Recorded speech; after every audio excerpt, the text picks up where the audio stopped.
எம்ஜிஆர் ஜெயலலிதா ஆட்சி உருவாக்கும் என்று தொண்டர்களுக்கு அழைப்பு விடுத்துள்ள அதிமுக முன்னாள் அமைச்சர் செங்கோட்டையன் பொதுக்கூட்டத்தில் எடப்பாடி பழனிசாமி பெயரையே குறிப்பிடாமல் உரையாற்றினார்.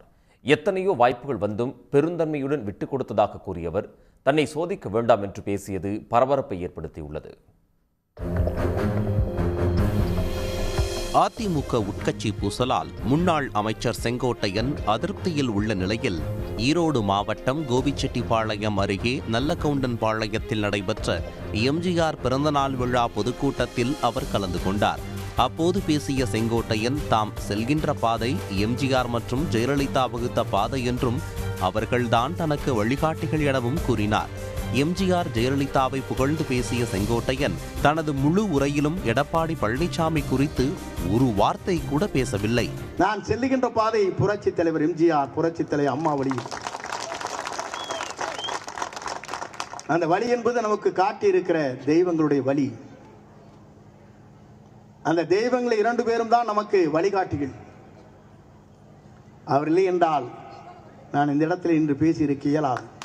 இன்றைக்கு 9வது முறை சட்டமன்ற உறுப்பினர் சொன்னால் உங்கள் திருக்கரங்கள் தான் என்னை உருவாக்கி இருக்கிறார். நீங்கள் என்றால் நான் இல்லை.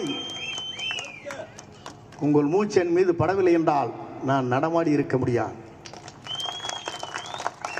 எதற்காக சொல்லி தலைவர் உத்தரவிடுகிறார். அந்த தலைவருடைய தலைமையேற்று நாங்கள் அந்த பணிகளை ஆற்றி வருகிறோம். எத்தனையோ வாய்ப்புகள் வந்தபோதும் அதை பற்றி கவலைப்படவில்லை என்று கூறிய செங்கோட்டையன் இயக்கம் ஒன்றாக இருக்க வேண்டும் என்று நினைத்ததாக தெரிவித்தார். எத்தனையோ வாய்ப்புகள் வருகிற போது அந்த வாய்ப்பை பற்றி நான் கவலைப்படவில்லை. இயக்கம் ஒன்றாக இருக்க வேண்டும் நினைத்தவன் நான் மறந்துவிடக்கூடாது.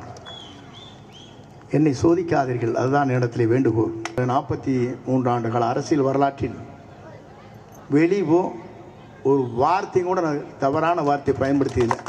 கூட்டத்தில் பங்கேற்ற ஒவ்வொரு கட்சி நிர்வாகிகளின் பெயரையும் விடுபடாமல் 10 நிமிடங்கள் மேடையில் வாசித்த செங்கோட்டையன் பொதுச் செயலாளர் எடப்பாடி பழனிசாமியின் பெயரை உச்சரிக்கவில்லை.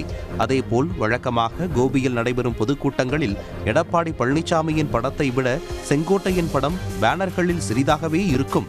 நேற்றைய நிகழ்ச்சியில் மேடையில் வைக்கப்பட்டிருந்த பேனரில் இருவரது படமும் ஒரே அளவில் இருந்தன. உடனுக்குடன் செய்திகளை தெரிந்து கொள்ள சன் நியூஸ் பெல் ஐகானை கிளிக் பண்ணுங்க.